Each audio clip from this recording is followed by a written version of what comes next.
Monday, July 29th, the United States starts this day on top. The official Olympic medal count, the U.S. has won 12 medals so far at the Paris Games. Home country France is in second place with 8 medals, followed by Japan with 7.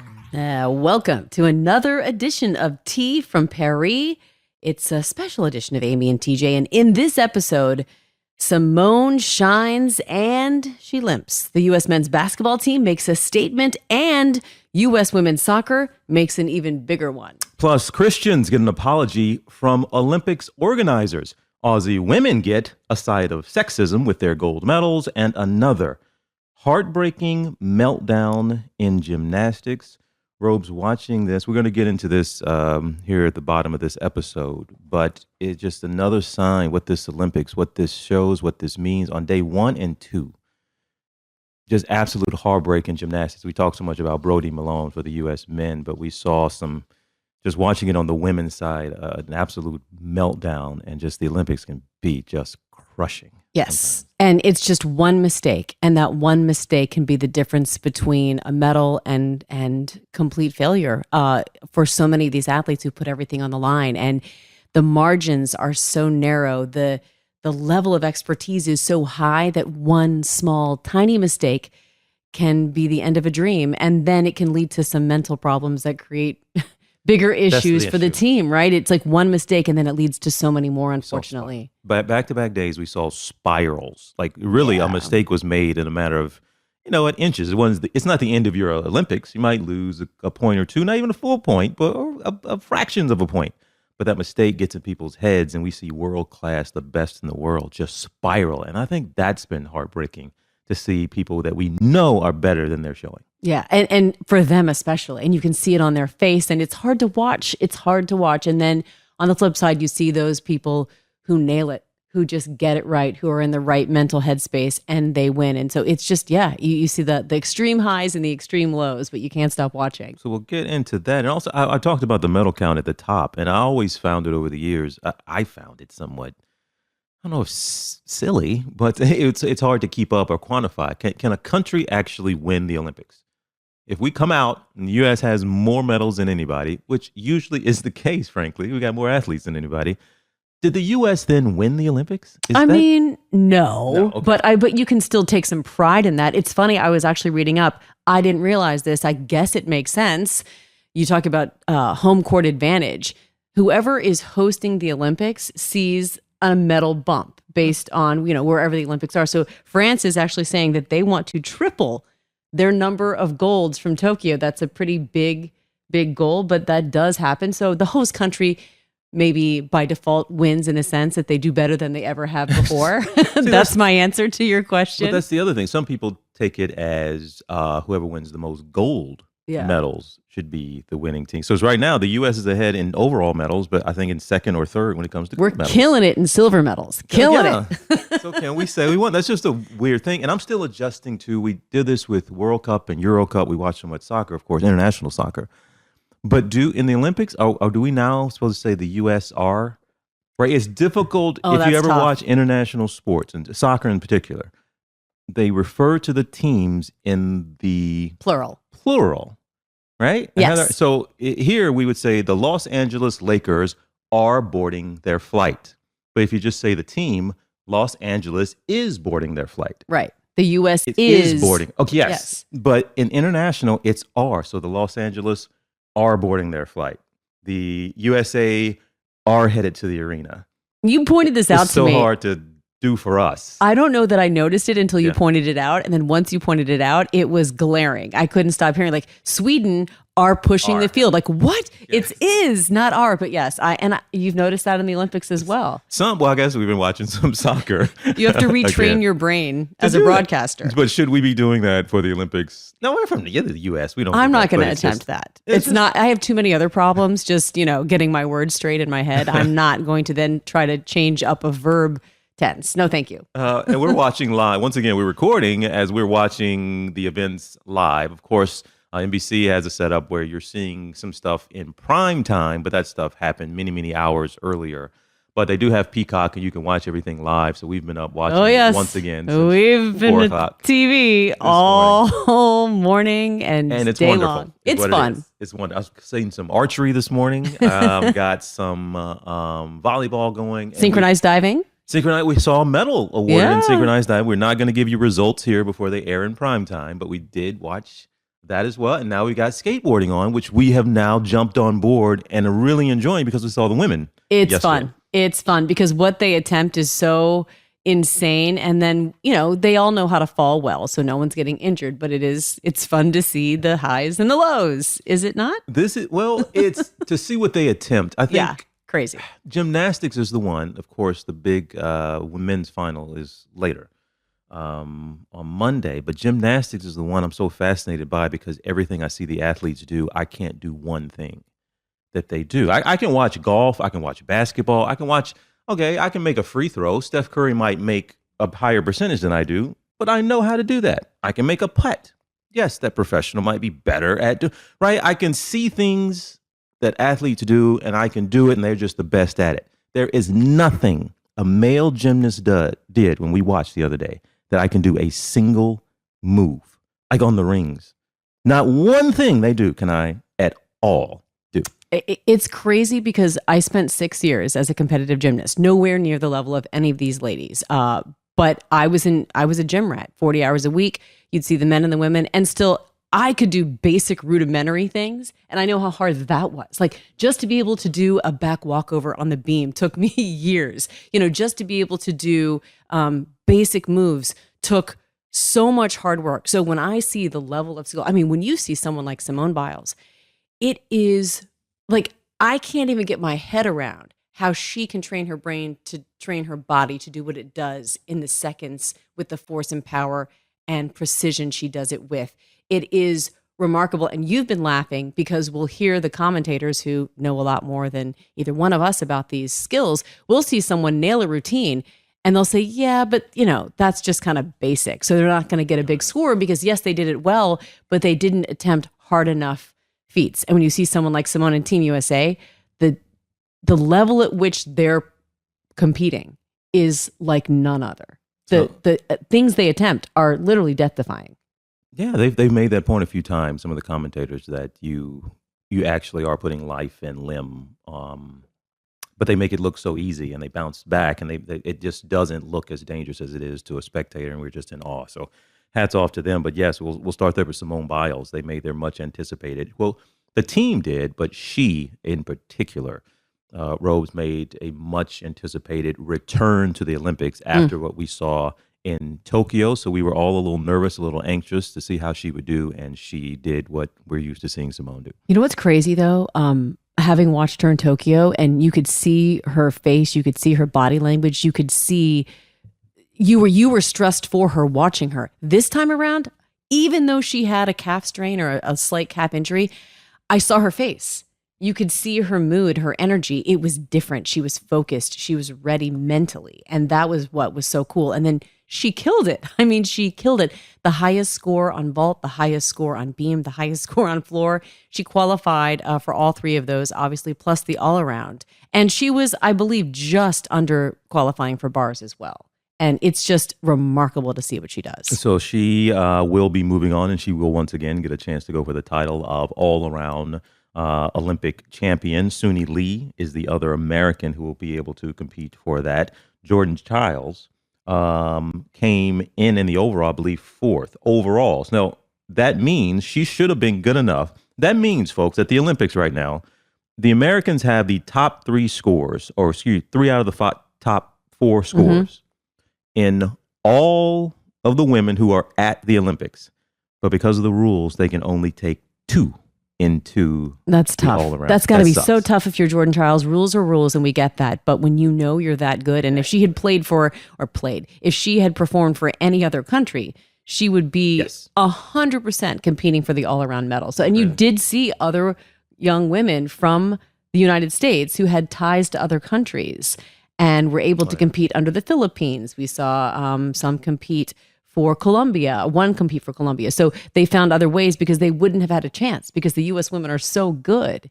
And if you want to be able to compete or have a shot at it, sometimes you have to find a tie to another country. Too bad Jordan Childs can't because she's that good. She's that the thing. I didn't know she finished that high. I just saw that a short time ago. Oh, it's got to be finish that high. frustrating. That's so frustrating. But the women finished number one as well in team.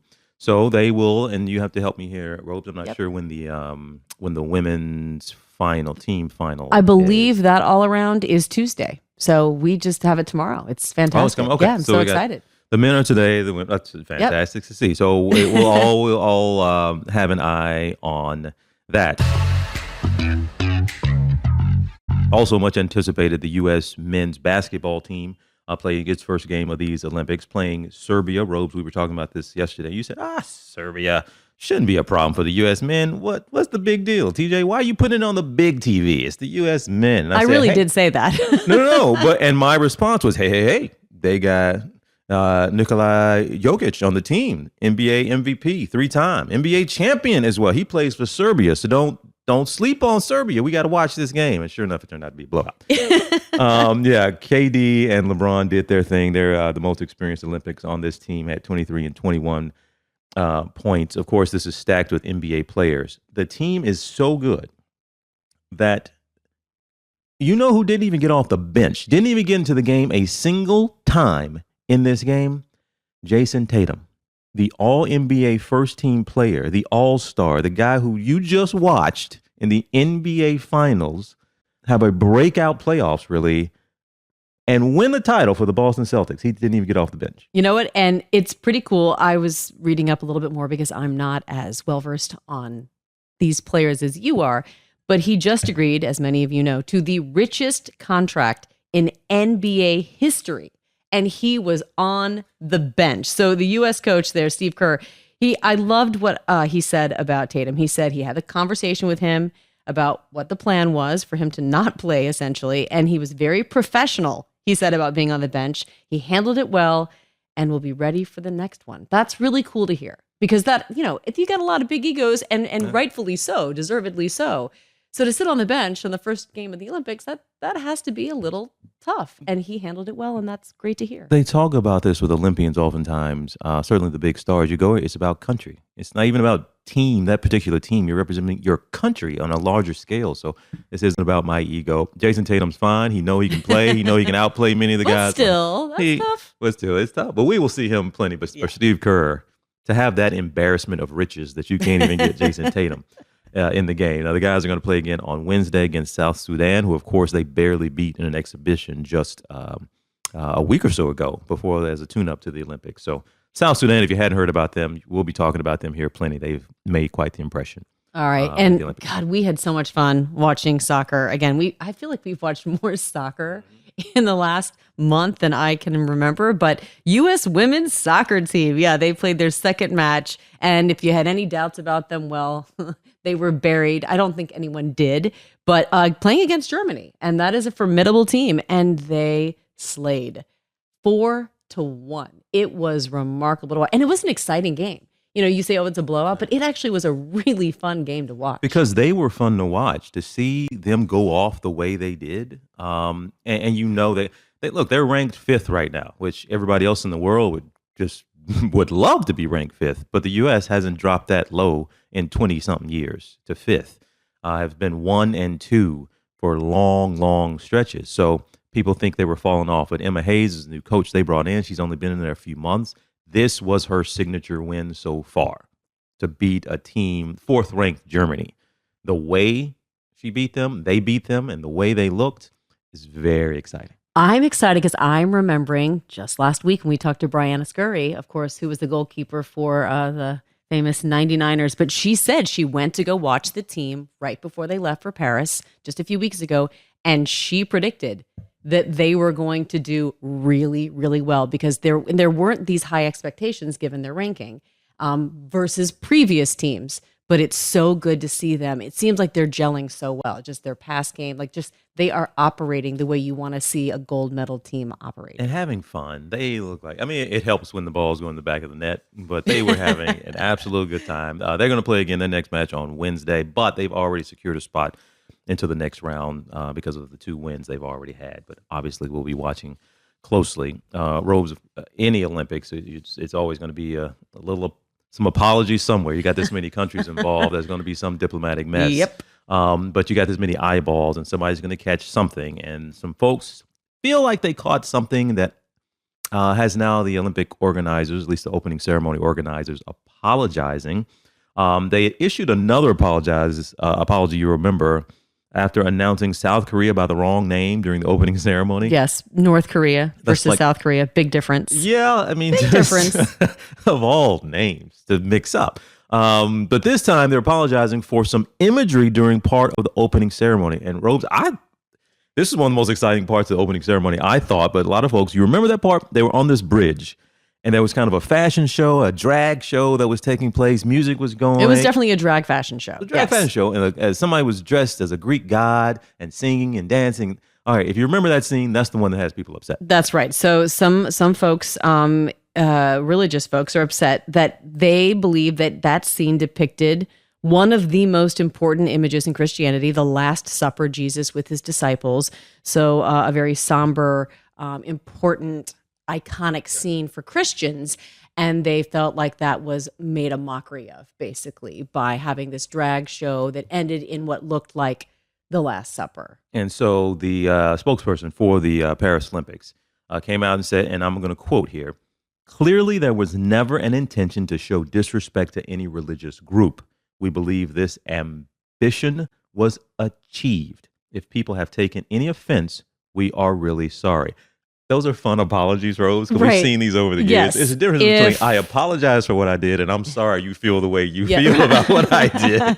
But yes, exactly. But yes, wink, wink, nod, nod. Look, I mean, I watched it. We were both raised in the Christian faith. I didn't even cross my mind. It looked like art. It looked beautiful and avant-garde and very French, and I just took that for what it was. But interestingly, the Catholic Church of France actually declared it was a pretty, I don't know. I mean, I looked at their statement and they aren't making any, they're letting us know exactly how they feel, I guess is the best way to put it. I'm choosing my words carefully here. But I'll quote them. The Catholic Church of France said, quote, they believe that the opening ceremonies deplored a ceremony that included scenes of derision and mockery of Christianity. So yes, they are making their feelings known. And we want to respect anybody who looked at it and was offended in whatever way you were offended.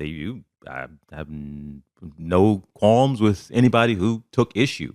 But also take them at their word that wasn't the intent to even depict it, but it certainly wouldn't have been the attempt to actually do harm. Right. We weren't trying to hurt anybody's feelings or trying to make a mockery or make fun, even if it unintentionally happened. Yeah. Ain't that the case all the time, though? I feel like it. Speaking of doing harm, there's another controversy brewing at the Olympics. In fact, a veteran broadcaster was removed from his position fairly quickly after something he said on Saturday night at the pool. Again, a veteran broadcaster of Eurosports. And the Australian women had just won their gold medal, the 4x100 relay, and they were celebrating, taking pictures, waving to fans. And this broadcaster kind of made a flippant comment. Oh, flippant. It was so many of these events, I think swimming, they plan to be later in the evening, certainly the finals, because they're just high profile events. People like to get there and watch them. And then, of course, we like to see them on TV. They are always a part of prime time. His point he was making was that they were just finishing up in the evening. And that's a quote. The quote was finishing up. But he followed that up by saying, and I quote here, actually, Robach, I don't want anybody to be able to chop this up and do anything. So you give the comment. Okay. He said, well, the women just finishing up. You know what women are like, hanging around, doing their makeup. So there was a British swimmer, Lizzie Simmons, who was next to him, alongside him, commenting on the race as well. His broadcast partner. He said this in front of a very accomplished woman. And she said it was outrageous. She said it right back to him, and it prompted some laughter from Ballard. I think in his mind, I was just kidding.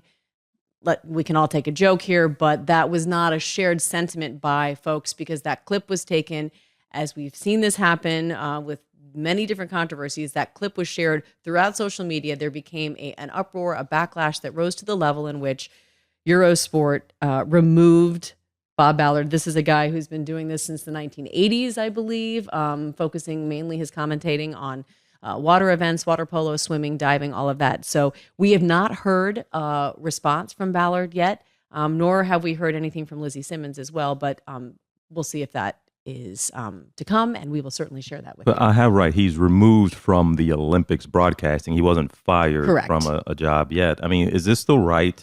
Well, and I'll ask you your reaction to it. I won't say if anybody's right or wrong, but when you first heard this one? Look, it was inappropriate what he said. It's, women have been fighting hard to rise above any of those stereotypes. And yet stereotypes come often from some semblance of truth. So I understand the joke he was making. I don't think it was appropriate for him to make that joke on international television. Here's what I think. We all say things. He had been on, and I don't want to make excuses for anyone who misspeaks or says something they shouldn't. Sounds like you're about to, though. But I am going to just offer some perspective that you're on the air for hours and hours and hours. You're tired, and maybe you say something that you shouldn't. Okay, fine. I just think it didn't rise to the level where he had to be removed without given an opportunity to apologize. If he had just said, hey, I should never have said that. That is not okay to talk about women in stereotypical ways, especially when we're watching four women who just, they just want a gold medal. Just absolutely crushed it. It was not appropriate. I do think he should have been allowed to apologize. Maybe take him off for a night to have him cool his jets and say something. But yeah, I would have liked to have heard him actually come on the air and say something like, I should not have said that. Lesson learned. I think this is what we're trying to do here when we're talking about wokeness and people learning how to respect each other and maybe not realizing even how offensive certain things are, is to give people the opportunity to apologize, to learn, and to grow. Wow. I am with you on all of that. I'm discouraged by what you said because I can't imagine a day we get to that. My problem with this was not that if he made the comment, they knew about it immediately. They heard it immediately, and I'm sure his broadcasting partner might have even gone and complained about it immediately. They heard about it the next day, and we're talking about it. I don't like that they waited to see what reaction was going to be before they took action, either against him. Either he did wrong or he didn't. Either let him apologize or don't. Either keep him on the air or not. Make the call. Don't wait for tea leaves. Yes, I agree. And I would just like the totality of someone's contribution to their position, to their job, to the network, be considered versus just one offhanded comment, inappropriate. I just think that we weight too heavily. We give too much weight to the court of public opinion and not enough to the people who we know on a deeper level and allow them to make mistakes and apologize for them. That's what the business is now, though, right? These folks are invested so much money in this. I can't have anybody mad at me while they're watching the Olympics, so let me get rid of this guy. Because we're all good. Think about like all of the, anyone who's running commercials during the Olympics, they want women. We're advertising to women constantly. We're buying, the products. We're, creating so much of what we consume in our homes are from women. So you offend women, watch out. I just wonder how a lot of women would, if they would agree with you. With me, I don't know. If they would hear that and go, okay, let the dude apologize. Let's move on, get back to swimming. It was terribly timed. And lesson learned, maybe. That could have a huge impact on other men who might think it's okay to say things and say, you know what, I shouldn't. But when you just overreact, and I say overreact by immediately removing him, you miss the opportunity to learn and to grow. Maybe there's something else going on. Maybe. Haven't we all done this? You made a joke on the air that, wow, I am not alone at home right now. Wait a minute. Whoops. Did my thought bubble just become audible? Uh-oh. Seemed like he was tired. That has absolutely happened. Moment. So if anything comes with that, we will follow up. The other thing, and it was the heartbreak of the day, we were so excited to watch women's gymnastics. Of course, Simone Biles was a part of that. But you had a lot of women competing. There was a lot of women's gymnastics to watch. I'm not even sure, Robes, if this moment made it to the primetime coverage. It might not have. Because we didn't. We watched this live. But if you saw Melanie de Jesus dos Santos, who was a superstar for the French gymnastics team. She is the leader of that team. She has been around for a while. She's a former European champion. She even had moved to Texas to train with Simone Biles. She's at that level. And Robes, the French gymnastics team, the women, had hopes of this being their year on their home turf, of certainly competing for an all-around championship, and Melanie competing for the all-around individual. And none of them will compete again in this Olympics. It's over already. It's so sad. The expectations were incredibly high. They won bronze at the World Championships just last year, and that was their first team medal since 1950. So you can see how badly the French wanted this, and they could taste it. They could smell it. It was right there. And yes, Melanie had been training with Simone, and she said this after she fell off the bars.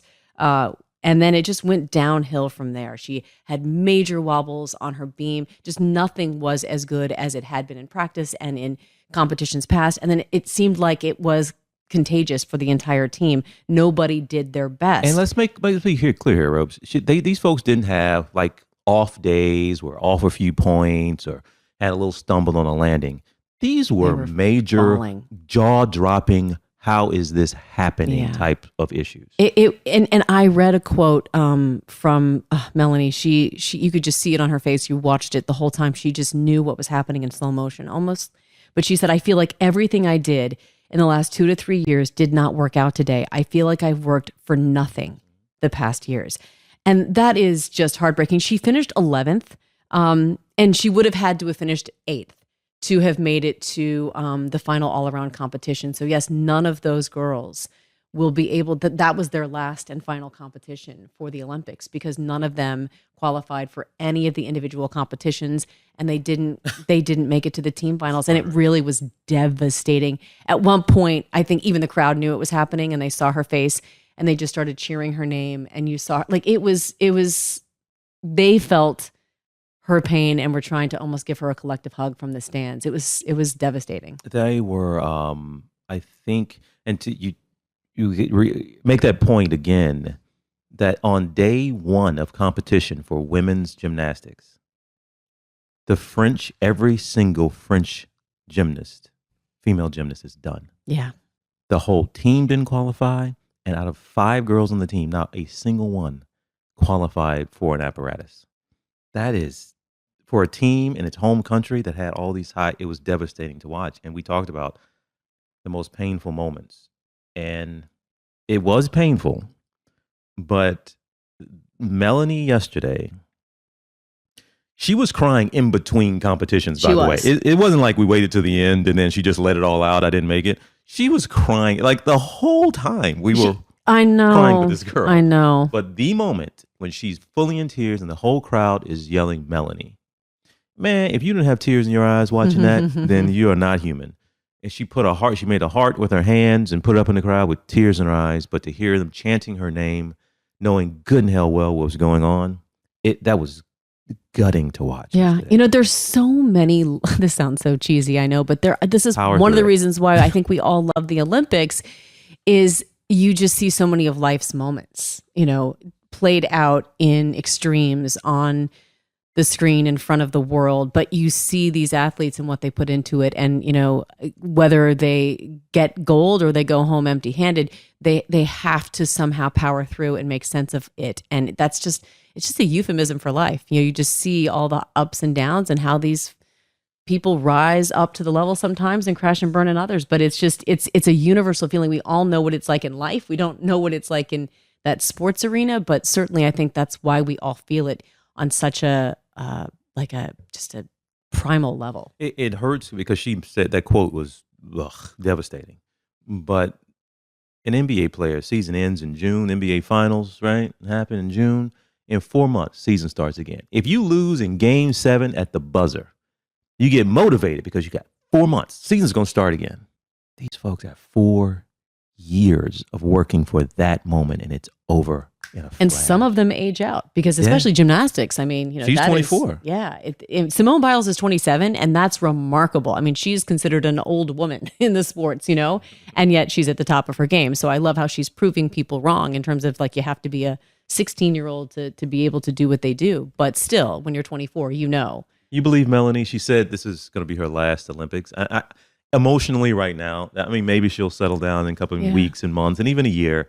But she already is just that poor girl. And if you haven't seen her, she's just this. She's a doll. They're all these adorable little, just the sweetest little face. I know. And there's no way you couldn't be in tears watching her. And again, we got to watch this. I don't know what they showed in primetime. We should find out. So maybe a lot of people listening to us haven't even seen this. It's worth watching. You can go onto Peacock and click on it and watch. And I think the other thing that stood out was the juxtaposition of the Canadian team because they had done so well. Oh, yeah. And so they were showing the Canadian team, they were all jumping up and down and smiling. They qualified. And then they would just go back to the French team, and it was like, wah, wah. In tears, embracing each other. It was an awful It was juxtaposition. I was like, oh my. I was like kind of wishing they wouldn't do that because I felt it made it worse. Didn't it? It just made it worse. But we have a lot to look forward to today. What's up today? Oh my gosh. I'm so excited. The U.S. men's gymnastics finals today, 11:30 Eastern time, to watch it on Peacock. Of course, this will all be prime time tonight for folks who want to watch it then. But we talked about Brody Malone just losing his hopes of an individual all around. But he and Frederick Richard will go along, the rest of their teammates, to try and get a medal for Team USA. So that's exciting. And Flip Richard. We can't say enough about Flip. We've been talking so much about Brody, and he was the guy, right? Brody was obviously the big star and the guy, but Flip is a big social media star. Obviously, he's an Olympian. The dude is a ridiculous athlete, but he has now moved into the position to be the Americans' pretty much best hope for an all around, but also the leader of the team. Now we don't know how.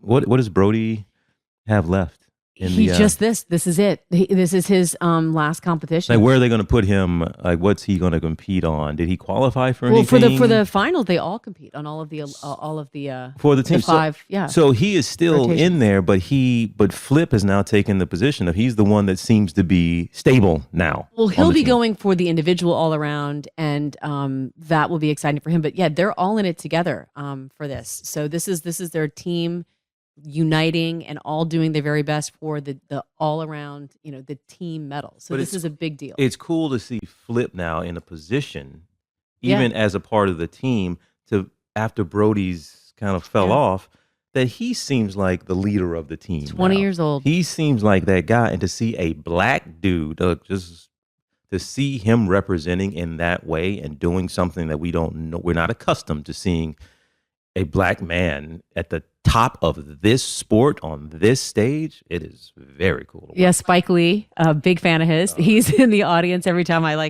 get a kick out of watching that too. So we're excited about that. And then swimming, big day. There's 9 events, but 5 of them will be the final. So there'll be medal rounds, and we're excited about that. They begin this afternoon. You've got the women's 200 freestyle, the men's 100 meter backstroke, the women's 100 meter breaststroke, women's 400 IM. I don't know what IM is. Individual medley. Thank you. I knew you would know. And men's 200 meter freestyle. I didn't even Google it because I'm like, TJ will know, and I'll just throw it to him. And U.S. women's basketball facing Japan today. So that's going to be big. They're looking to win their 8th consecutive gold medal. Feels like that's probably going to be the case. I love this stat. Every single member of Team USA women's basketball has won a gold medal either at an Olympics or at a World Cup. Yeah. So I think they've got it. They're probably going to do okay. They're probably going to be good.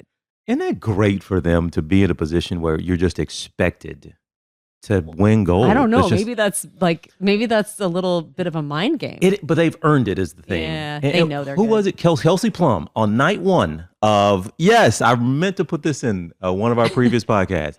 She was asked about it before they boarded the boat to go down the Seine for the opening ceremony.